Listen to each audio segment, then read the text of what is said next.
오늘 은혜 받으실 말씀은 욥기 27장입니다. 욥기 27장 1절에서 7절까지 말씀이 되겠습니다. 욥기 27장 1절로 7절의 말씀 다 같이 합독하시겠습니다. 욥이 또 풍자하여 이르되 나의 정당함을 물리치신 하나님, 나의 영혼을 괴롭게 하신 전능자의 사심을 두고 맹세하노니 나는 호흡이 아직 내 속에 완전히 있고 하나님의 숨결이 아직도 내 코에 있느니라. 결코 내 입술이 불의를 말하지 아니하며 내 혀가 거짓을 말하지 아니하리라.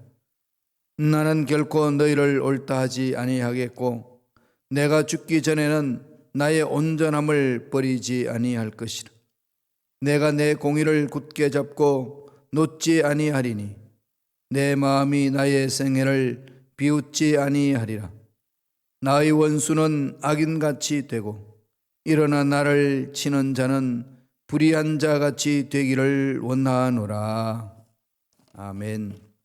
이 말씀으로 욥의 신앙적인 결단이라는 제목으로 은혜의 말씀을 나누겠습니다.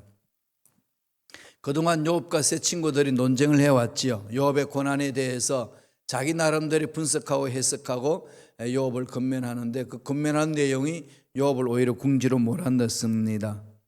욥이 당하는 그 어려운 부분들을 이해하지 못한 거지요. 욥 스스로도 이해를 잘 못했습니다. 갑자기 그런 일이 일어났으니까. 그렇지 않겠어요? 하나님을 등지며 사는 것도 아니고 이렇게 하면 혼나지, 이렇게 하면 내가 심판받지, 어떤 이런 상황에 빠져서 삶을 살았던 사람이 아니라 동방의 의인이다. 하나님을 잘 섬기며 사람들에게도 존경받는, 칭찬받는 그런 사람이었습니다. 그런 그가 하루아침에 재산 다 탕진하고 종들 다 잃어버리고 자녀들도 다 잃어버리고 자기 몸은 병에 걸려서 고통에 빠져버린 상황, 어떻게 이해가 되겠습니까?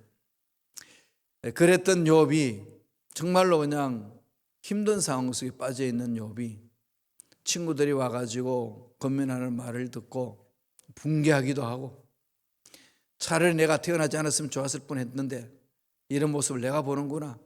하나님 앞에 몸부림을 칩니다. 그리고 우리 23장에 봤을 때는 서서히 하나님을 향해 더 깊이 가잖아요. 나의 길을 그가 아신다. 지금은 힘들고 어렵지만 단련하신 후에는 정금같이 내가 나오리라. 일어선다는 얘기예요. 욥의 신앙이죠. 욥은 하나님 앞에 자기 아픔을 투정 부리기도 하고 자기 속에 늘 다 털어놓기도 했지만은 하나님을 떠나지는 않았습니다. 오히려 고난을 통하여서 자신을 돌아보고 더 하나님께 가까이 오고자 하는 거죠. 그래서 이제 친구들하고 이런 논쟁하는 것도 다 멈추고 신앙적인 결단을 합니다. 나는 이렇게 살리라. 내 인생에 어떤 문제가 와도 나는 이렇게 살 것이야. 이 결단을 합니다.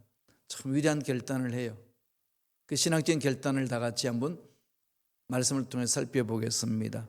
어떤 결단을 하나요? 첫째로 내 생명은 하나님 손안에 있습니다 하는 거죠. 하나님의 것이라는 겁니다. 내가 내 자신의 주인이 아니고 하나님의 주인이라는 거죠. 그러므로 문제도 하나님이 다스린다는 겁니다. 그렇게 나아가고 있어요. 이 27장에 와가지고는 그 고백을 하는 겁니다. 말씀을 봅시다. 3절. 욥기 27장 3절입니다. 다 같이 읽습니다. 나의 호흡이 아직 내 속에 완전히 있고 나의 숨결이 아직도 내 코에 있느니라. 호흡이 숨을 내쉬면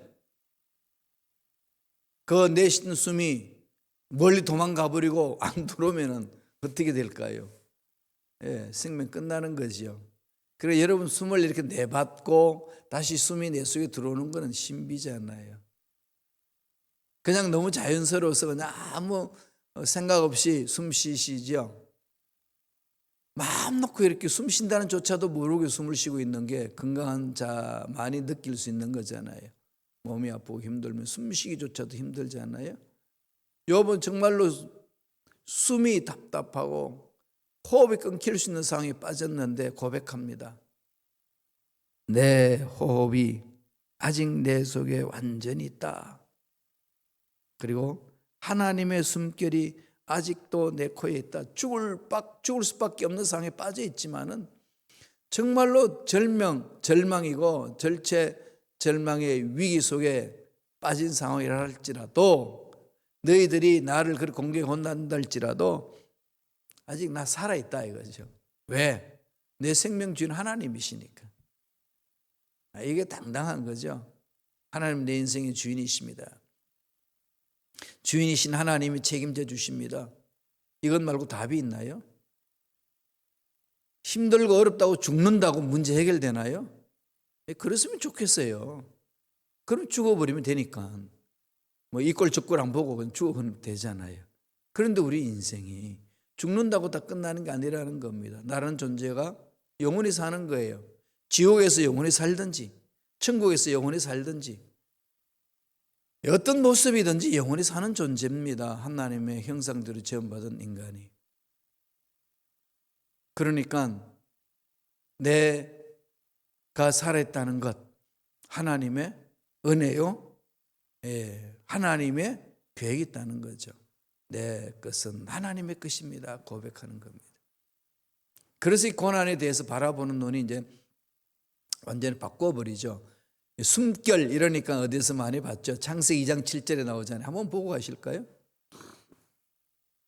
창세기 2장 7절에 뭐라고 그럽니까? 야훼 하나님이 땅의 흙으로 사람을 지으시고 생기를 그 코에 불어넣으시니 사람이 생명이 되니라. 땅의 흙으로 하아다마 민 아파르 땅 흙에서 먼지 거기에다가 코에 생기를 불어넣었다. 하나님의 숨을 불어넣었다. 만드셨다 이거죠. 생명이 없는 그 땅의 흙에다가 하나님이 숨을 불어넣으니까 생명이 있는 거죠. 만드시고 히브리 말로 아차르 그럽니다. 아차르. 있는 피조물 속에 있는 그것들을 가지고 생명을 불어넣는다는 거죠.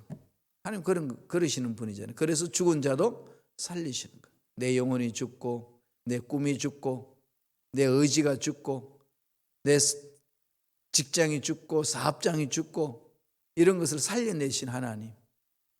그 하나님 앞에 매달리는 거지요. 그것 말고 다른 길이 없습니다. 마귀들은 어떻게 하든지 그 하나님 앞에 매달릴 수 있는 길을 차단하는 거죠. 이런 이유 저런 이유 이것저것 그런 것들을 가지고 하나님 앞에 가까이 가지 못하도록 만드는 겁니다. 그래서 죄 가운데 빠지면 이 죄인이 하나님 앞에 가서 뭐 한단 말인가? 어떻게 거룩하신 하나님을 만날 수 있단 말인가? 엉뚱한 생각을 합니다. 의사는 누구 때문에 있는 거죠? 병든 사람 때문에 있는 거잖아요. 딱 건강하면은 의사들이 할 일이 없습니다. 예수님이 죄인이기 때문에 오셔서 우리를 살려주시는 거잖아요. 죄인인 우리를 위하여. 그러니까 죄는 하나님이 없애시는 거죠. 그러니까 죄가 많이 있고 실수하고 넘어지고 유혹해서 또 연약하여서 넘어지고 죄 많이 지을 때마다 하나님 앞에 가까이 가는 거예요. 회개하고. 회개하면 거룩해지니까요. 그게 기본적인 하나님의 은혜입니다. 그리고 그 은혜에서 깊이 들어가면 반복해서 짓는 죄를 멀리할 수 있는 힘이 생겨요. 죄를 미워하는 힘이 생기면 그 죄와 단절이 되거든요. 하나님은 그렇게 하기를 원하셔요. 그리고 하나님은 내 인생의 주인입니다. 고백하는 거죠. 4절 보실래요? 다 같이 읽겠습니다. 결코 내 입술이 불의를 말하지 아니하며 내 혀가 거짓을 말하지 아니하리라. 하나님만을 신뢰하니까 힘들고 어렵고 정말 욕하고 싶은 그 말이 있어도 그거 안 택하는 거죠. 절망 속에서 그냥 절망을 선택하지 아니하고 절망 속에서 희망을 선택하는 겁니다. 그리고 선택할 수 힘이 어디 있나요? 하나님. 진리는 단순한 거예요. 너무 복잡하게 생각하지 마세요. 단순해야 돼요. 진리는 단순한데 그래야 보편성이 있고 누구나 믿을 수 있는 거 아니겠어요? 영적 싸움인데 이게 자꾸 영적으로 어두워지고 영의 귀가 어두워지니까 들리지도 않고 보이지도 않고 내 인생 왜 이러나 공허해하고 허무함에 주저앉아 버리는 겁니다. 욥처럼 그런 결단해 봅시다. 내 인생은 하나님이 주인입니다. 내 생명은 하나님의 것입니다. 두 번째, 어떤 결단을 하나요? 나는 죽기까지 온전함을 버리지 않겠다. 온전하지 못한 내 상황, 이래 해도 안 되고 저래도 안 되는 거 그냥 될 대로 되라, 이게 아니라는 거예요. 난 버리지 않겠다. 사람이 죄악 가운데 계속 머물고 이래도 실패하고 저래도 실패하면 그냥 놔버리잖아요. 아이고, 이래도 안 되는 거 뭐. 우리가 비 올 때 그러죠. 우산 쓰고 옷 입고 우산 쓰고 가는데 비 맞을 때는 안 맞으려고 몸부림치다가 그냥 그 바람 불고 그러면서 그냥 비를 흠뻑 젖으면 우산 걷어치워버리고 오히려 물속으로 들어가죠. 그냥 그저 물 있는 곳으로. 이미 뭐 다 버린 거 뭐 이렇게 갑니다. 우리 인생은 이미 다 버린 걸로 끝나는 거 아니에요. 힘들고 어렵고 정말로 절망 갖고 문제가 있어서 더 이상 해결할 수 없는 것과 같은 상황 속에 빠진다 할지라도 하나님은 문제보다 크신 분이에요. 하나님은 악한 영들보다도 강하신 분입니다. 그 하나님을 깊이 만나는 게 중요하지 않아요? 처음 하는 거. 근심 걱정 있을 때 매달리세요. 하나님 아니고는 해결될 수 없습니다. 매달리는 거지요. 그래서 완전하지 않는 나, 온전하지 못한 내가 하나님의 형상을 담기 위해서 몸부림치겠다는 겁니다. 그게 욥의 결단이에요. 5절에 있습니다. 27장 5절 다 같이 읽겠습니다. 나는 결코 너희를 옳다 하지 아니하겠고 내가 죽기 전에는 나의 온전함을 버리지 아니할 것이라. 비장한 욥의 결단이죠. 끝까지 자기는 정직하게 하나님 앞에 쓰겠다는 겁니다. 친구들이 무자비하게 그냥 죄를 덮어세우고 악인이라고 덮어세우고 짓누르는데 인정하지 않는다는 거지. 나는 오히려 하나님의 의의를 생각하면서 끝까지 붙들고 가겠다. 지금 욥 입장으로는 할 수 없는 상황입니다. 그런데 일어서잖아요. 최후를 준비하는 책임 있는 인생. 힘들고 어렵다고 자살하는 사람들은 정말 무책임하지 않나요? 이해는 해요. 얼마나 힘들고 어려웠으면 그랬을까요? 목숨을 끊겠습니까? 참, 그죠? 이 험악한 세상이 야속한 거죠. 사람들이 그들을 이렇게 케어하지 못하는 게 야속하죠. 그럼에도 불구하고 사람은 자기 생명에 대해서 책임지는 존재 아니겠습니까? 그게 어른이거든요. 끝까지 버티는 거죠. 끝까지 버틸 수 있는 힘을 달라고 하는 게 부르짖어야 되는 거죠. 그 자살 많이 하는 그 부산에 가면은 바닷가 옆에 그 지역에 꼭 팻말이 붙어 있대요. 한 번 더 생각해 보세요. 한 번 더 생각해 보세요. 많이 돌아온다고 그럽니다. 그 바위 올라가서 뛰어내리려다가 죽겠다는 그 마음이 있으면은 살겠다는 그 마음으로 바꾸는 거. 좀 죽을 만큼 살겠다고 하면 몸부림 쳐봤는지 다쳤다고 그러실 거예요, 그죠? 그런데 우리 힘을 하는 게 아니라 하나님이 계시잖아요. 그러니까 하나님을 신뢰하는 거지요. 이 부분을 욥은 그러죠. 환난 때문에 죽을 만큼 힘들고 어려운 일이 있다 할지라도 나는 하나님과 나의 관계 신앙을 배반하지 않겠다. 이 결단이거든요.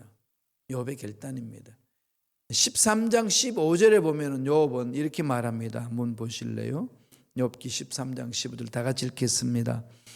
그가 나를 죽이시리니 내가 희망이 없노라. 그러나 나의 앞에서 내 행위를 아뢰리라. 이 원문에 보면은 비록 그가 나를 죽일지라도 나는 하나님 안에서 희망을 가지리라. 나는 하나님 앞에서 내 삶을 갖고 가리. 이거예요. 그가 나를 죽이시리니 내가 희망이 없노라. 이 말은 내가 하나님이 나를 죽일지라도 나는 여전히 하나님 안에서 희망을 찾겠습니다. 이게 이제 신앙의 결단, 절정의 모습 아니겠습니까?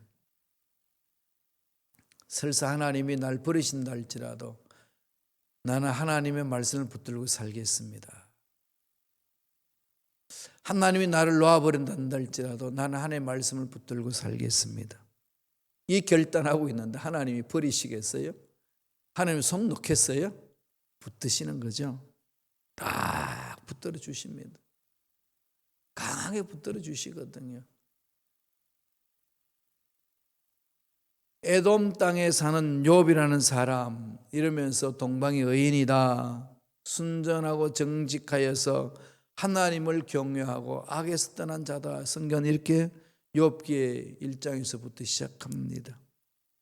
다복하여서 아들 7을 두고 딸을 3명 두고 소유물을 쭉 나열하는데 양이 7,000마리고 약대가 3,000마리, 500결이 소가 500결이나 되고 암나귀가 500이나 되고 정도 많은 동방의 거부다. 하나님이 그런 욥을 보고 칭찬하는 거죠. 사탄이 와가지고 칭찬하는 그것을 보고 하나님, 욥이 하나님으로부터 복을 받아서 그렇게 하나님을 신뢰합니다. 만약에 복 다 빼앗아 버리면요, 하나님 신뢰하지 않을 겁니다. 그렇게 사탄이 참소해 올 때 하나님은 욥에게 자신이 있은 겁니다. 참 대단하지 않아요, 우리 하나님? 네가 아무리 욥을 흔들어도 욥은 배반하지 않는다. 정말 그래 볼까요? 그래서 허용해 주잖아요. 그래 봐라 한번. 되나? 하나님은 욥을 자랑하고 싶고 칭찬했는데 천상에서 그런 일이 일어나서 고난을 받는데 욥이 그걸 알 리가 있나요? 친구들이 그러한 상황을 알 리가 있나요? 그런 딴소리 하는 거죠. 이 세상에서 허우적거릴 모습이, 인간들의 그런 허우적거릴 모습이 연약하지 않아요. 몰라요. 한치도 모르잖아요, 앞길을. 그런데 뭐 잘났다고 그냥 옳다고 그러다고 난리를 치니까 속만 찢어지는 거지요. 이럴 때 저와 여러분들이 막 가져야 될 자세는 하나님이 인생의 책임이고, 그렇기 때문에 나는 몸부림치겠습니다. 이 결단 내리는 거죠. 욥이 고백하는 거, 하나님이 설사 나를 죽인다 할지라도 나는 하나님에게 희망을 두겠습니다. 이 고백은요, 어마어마하죠. 제 심령을 살려주는 말씀이었어요.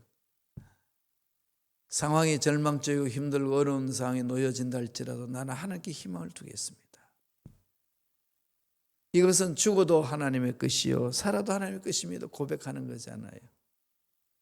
27장 5절에 욥이 이렇게 얘기를 합니다. 나는 결코 너희를 옳다 하지 아니하겠고 내가 죽기 전에는 나의 온전함을 버리지 아니할 것이라. 맹세하는 거지요. 다짐하는 겁니다. 신앙 고백하는 거죠. 이런 욥의 신앙 결단과 고백이 욥의 것으로 끝나지 않고 저와 여러분의 것이 되기를 바랍니다. 마지막 세 번째로 어떤 결단을 내리죠? 내 양심에 부끄럽지 않게 살겠다. 양심 문제를 들고 나옵니다. 양심. 하나님이 임재하는 자리잖아요.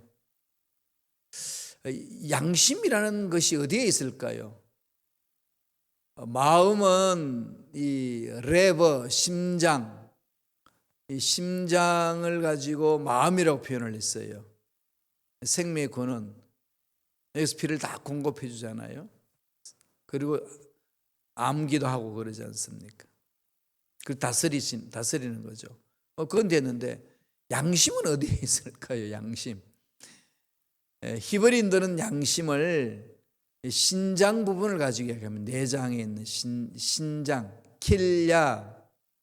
이게 이제 영어로 키드니 그러잖아요. 킬야 그러거든요. 신장. 걸러내는 거잖아요. 걸러내는 거.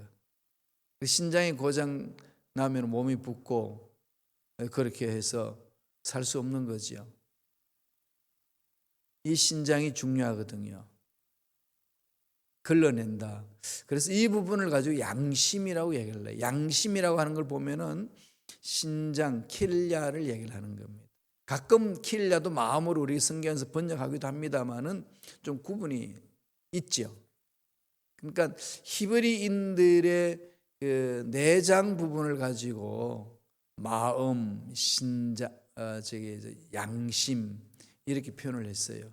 이건 우리 실생활하고 너무 가깝지 않나요? 화가 나서 막 화를 참지 못해서 밥을 먹으면 체하기도 하고, 너무 억울해가지고 막 고통스러워서 그냥 밥을 먹으면 체하기도 하고 그러잖아요. 이게 용납이 안 되는 거지요. 그리고 죄를 범하면 다른 사람은 다 몰라도 자기가 알기 때문에 가슴이 막 뛰잖아요. 그죠? 알아요. 하나님이 그 양심, 마음을 우리 마음속에 내장에 심어 놓으셨거든요. 히브리는 그렇게 봐요. 그래서 내 양심을 내가 속이지 않고 하나님 앞에 올바로 살겠습니다. 그렇게 신앙 결단합니다. 사도 바울도 이 양심에 대해서 많이 이야기했거든요. 하나님 앞과 사람 앞에 내 양심에 거리낌 없이 내가 행하기를 원하노라. 선한 양심, 또 어떻게 말하죠? 강한 양심 또는 약한 양심, 나중에는 뭐라고 그러죠? 악한 양심, 화인받은 양심, 막 이렇게 표현합니다. 양심이란 단어만 한번 쭉 한번 찾아보세요. 바울이 구구절절히 하나님과의 관계 맺는 그 마음에 대해서 그렇게 잘 풀어놨습니다. 제가 한국에 있을 때 일전에 양심에 대해서 한번 강의한 적이 있는데요. 정말 절묘하더라고요. 양심. 오늘 요압이 결단하는 거죠. 내 양심에 부끄럽지 않게 살겠다. 욥기 27장 6절의 말씀 봅니다. 내가 내 공의를 굳게 잡고 놓지 아니하리니 내 마음이 나의 생애를 비웃지 아니하리라. 내 마음이, 그죠? 내 양심이 내 인생을 비웃지 않는다는 거죠. 너 멋지게 살았어. 힘들고 어렵고 허우적거리기도 했지만 그래도 열심히 몸부림친 건 멋진 거야. 그러니까 자기가 자기를 이렇게 축복하는 거예요. 여러분 좀 자기 자신을 좀 축복해 주세요. 몸을 가지고 잘 버텼다. 여기까지 잘 왔다. 수고했다. 그러는 거 아니겠어요? 그래서 어떤 과정 끝나고 나면은요, 자기 몸에게 좀 축하해 주세요. 꽃다발도 자기를 위해서 꽃을 하나 사주기도 하고, 그죠? 자기를 위해서 정말로 먹고 싶은 것, 정말 맛있는 것을 먹고 이런 거. 이런 이 대화하면서 자기 몸을 관리하는 거 중요하잖아요. 몸과 대화하는 거 좀 많이 하셔야 돼요. 그래야 몸의 소리를 들을 수 있고 몸이 아픈 그 소리를 들어서 우리가 문제를 해결할 수가 있습니다. 내 마음이 나의 생을 비웃지 아니하리라. 계속 자신의 양심에 부끄럼 없이 살겠다고 고백하는 겁니다. 마음이 나를 책망할 것이 없도록 나는 그렇게 공의롭게 살겠다, 이 결단하는 거지요. 너희들이 아무리 무슨 소리를 하든 사람들이 무슨 소리를 하든 어떤 환경이 나를 괴롭히든 나는 내 양심이 나를 비웃지 않는 그 삶을 내가 선택하노라. 쉽진 않죠, 그죠? 몸부림쳐야 됩니다. 몸부림치고 내가 한 말, 내가 한 행동에 대해서 내가 책임진다, 이런 거 아니겠어요? 그게 책임 있는 그리스도인의 삶이죠. 오늘날 그리스도인들이 너무 무책임하게 사는 그리스도인들이 많습니다. 이거 참 우리가 깨어야 돼. 대한민국 지금 코로나19 상태로 방역해 나가는, 교회가 방역, 보건당국에서 지시하는 것을 무시해가지고 함부로 행함으로 많이 이렇게 감염되는 사례들이 일어남에 따라 젊은 청년들에게 앙케트를 조사했더니 교회를 신뢰하느냐 했더니 77%가 신뢰하지 않는다, 그렇게 응답을 했습니다. 비참하죠? 근데 저는 절망이라고 생각하지 않아요. 이게 희망입니다. 이럴 때 뭐가 생기겠어요? 알곡과 쭉정이에 정확하게 쓰는 거죠. 진정한 하나님을 믿는 자들이 남은 자로 공동체를 지키는 거죠. 이제 기적을 체험할 때 아니겠어요? 통계는 통계일 뿐입니다. 그걸 무시하라는 얘기가 아니라 참조하고 마음판에 새겨야 돼요. 돌아봐야 되는 거죠. 올바로 쓰면 되니까요. 아무리 힘들고 어렵고 아무리 비판이 있어도 내가 내 양심에 거리낌없이 하나님 앞에 올바로 쓰겠습니다. 몸부림치는 것, 하나씩 하나씩 만들어가는 것 중요하지 않나요? 하루치면 안 되지만 그렇게 가는 거거든요. 그래서 궁극적으로 어떻게 되나요? 하나님이 세워주시잖아요. 사도 바울이 로마 교인들에게 그렇게 고백을 했거든요. 저와 여러분 잘 아는 말씀이 한번 읽고 마무리 짓겠습니다. 로마서 8장 28절의 말씀 다 같이 한번 보실까요? 우리가 알거니와 하나님을 사랑하는 자 곧 그의 뜻대로 부르심을 입은 자들에게는 모든 것이 합력하여 선을 이룬다. 모든 것 판타, 히브리어로 헬라어로 그럽니다. 판타 순 에르게이, 모든 것이 합력하여 선을 이룬다. 아가톤, 선을 이룬다는 거죠. 하나님의 선을 이룬다는 겁니다. 이 결단 가지고 우리가 일어섭시다. 힘들고 어렵고 넘어지고 주저앉을 수밖에 없는 상황이 놓여질 때마다 욥의 결단을 좀 마음에 새겼으면 좋겠습니다. 욥은 3가지로 결단합니다. 내 생명은 하나님 손 안에 있습니다. 나는 죽기까지 온전함을 버리지 않겠습니다. 내 양심에 부끄럼 없이 살겠습니다. 하나님 앞에 신앙 결단한 욥의 모습 보면서 2021년 하나님 우리에게 주셨는데 힘들고 어렵다고 주저앉지 마시고 하나님께 집중하면서 일어서는, 하나님이 주시는 힘으로 일어서는, 하나님의 사랑을 듬뿍 체험하여서 사랑의 힘으로 일어서는 저와 여러분 되시길 간절히 축원합니다. 기도하겠습니다. 하나님 감사합니다. 오늘도 우리에게 생명을 주셔서 약속의 말씀을 마음판에 새길 수 있도록 축복해 주시니 감사합니다. 지난한 과거 일에 발목 잡혀서 주저앉는 자 되지 말게 도와주시고 연약한 내 자신 바라보면서 나는 아무것도 할 수 없다고 한탄하면서 주저앉는 낙심하는 어리석은 자 되지 말게 하시고 우리의 인생 과거의 문제보다도 크시고 우리의 답답한 문제보다도 강하신 하나님, 그 하나님 바라보면서 일어서고 달려갑니다. 우리를 붙들어 주시고 인도하여 주시고 일어설 수 있도록 힘과 능력으로 역사하여 주시옵소서. 은혜에 감사하여 귀한 예물 드립니다. 예물 드린 손길 기억하여 주시고 앞날에 좋은 일들 많이 일어나게 예배하신 놀란 복이 넘쳐나게 그래야 주신 복을 받아서 누리고 누릴 뿐만 아니라 나눠줄 줄 아는 넉넉한 마음을 가진 삶을 살게 축복하여 주시고 역사하여 주시옵소서. 감사하고 예수님의 이름으로 축복하며 기도드리옵나이다.